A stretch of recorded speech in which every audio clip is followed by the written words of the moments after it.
Okay, so ayan po, isang mapagpalang araw po sa inyong lahat mga madam sir, mga boss, mga lods, mga lodi, mga idol. So, another property for sale na naman po yung papakita ko sa araw na ito.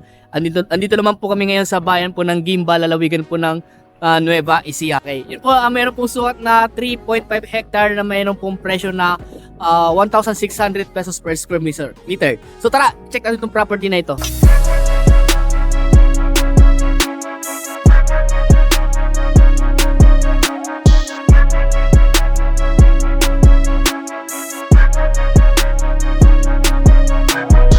Okay, so po mga madam sir, mga boss, mga lods, mga lodi, ito na po yung property na ibinebenta. Bali, dalawa po yung frontage itong property na ito. So, ito po yung isang frontage po niya. Bali, nag-letter U po siya, letter U. So, makita nyo po sa drone video po, i-highlight po namin yung estimate boundary po ng property na ito. So, simula po dito, diretso po yan, at hanggang doon po, sa may, kung nakita nyo po yung semento po na yun, hanggang po yung boundary naman po. Ito yung unang frontage po ng property. Bali, meron pa pong frontage po sa kabila. Kasi yung sa gitna po kasi may nakabili na. So, na-subdivide na po ito. Kasi na-divide po nila. So, itong property na to ay nakalong bypass road po sa Gimba. Dito sa Gimba. At andyan lang po yung provincial highway o highway po yung andyan po. Andyan, palapit na po siya sa may dulo ng bypass road ng Gimba.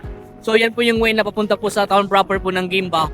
At ito naman po yung way na pwede rin kayong dumaan dito papunta sa town proper ng Gimba.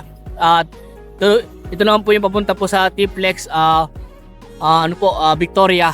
Yan. Tapos papuntang Victoria, papuntang Quiapo, papuntang Pangasinan po dito sa part na ito, itong way na ito.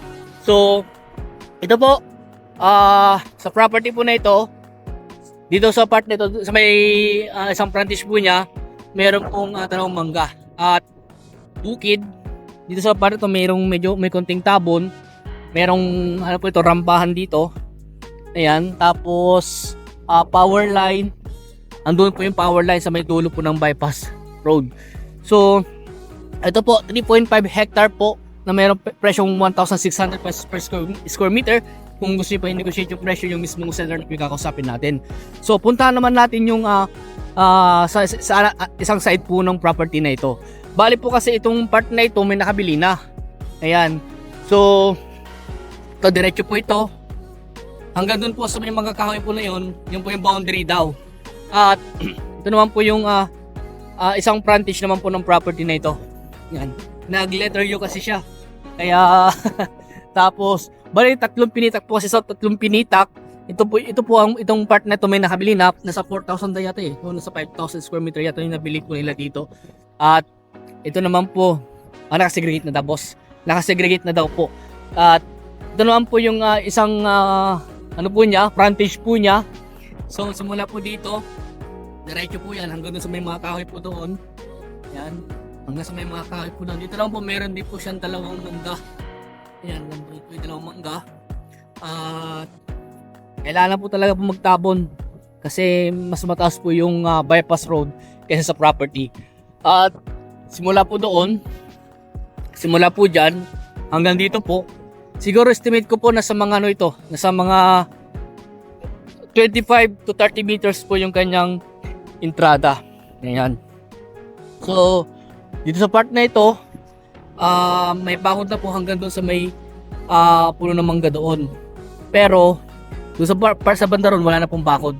Hanggang doon pa kasi yung property sa may mga puno doon. So, 3.5 hectare po yung kanyang sukat.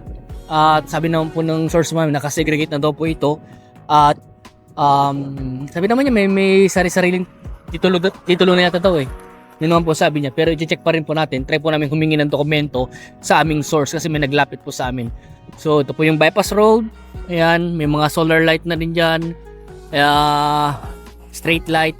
At maganda po itong property nito para sa commercial, pang industrial din po. So may mga naghahanap ng pang hardware dyan, pang warehouse. Ayan po.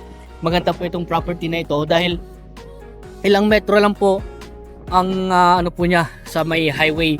At ganoon din po, itutuloy kasi nila yung bypass na papunta rin po papuntang malapit na po sa Balok. Yan, sa Santo Domingo. Tapos yun po yung way na papunta na po sa town proper ng Gimba. Mga ilang minutong driving lang po. Malapit lang po dito yung town proper po. Mga 5 minutes driving, baka wala pa. Doon na sa town proper po ng Gimba. So ito po ang source of water po niya. Deep well na, boss. Deep well. May nawasa na ba dito? Irrigation. Nawasa, irrigation, tsaka deep well po yung source of water po niya. Yung power line na sinasabi ko po, andun lang po, yung poste. Kaya yung iba po, may mga poste sila. Naglagay sila ng mga sarili ng poste. So, yun lang po yung dito. Kaya sa mga naghanap po dyan ng property na pang commercial, pang industrial, baka ito na po hinahanap nyo. Sa harap, pwede kayong mag-commercial, tapos sa likod, gawin nyo na lang pong farm.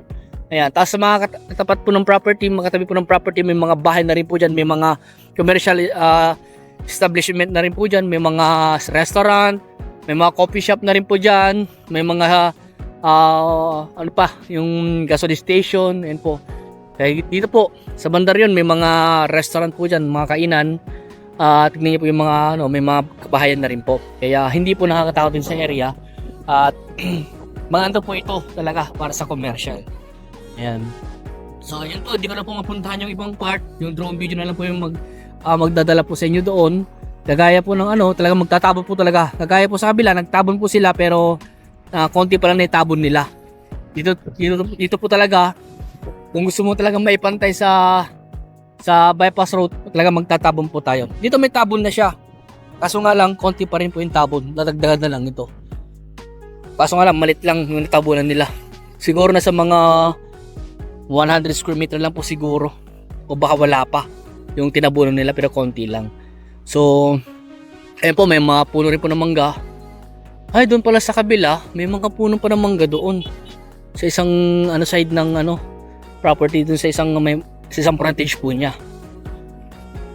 Okay. So, ayan po. Yung property na binibenta.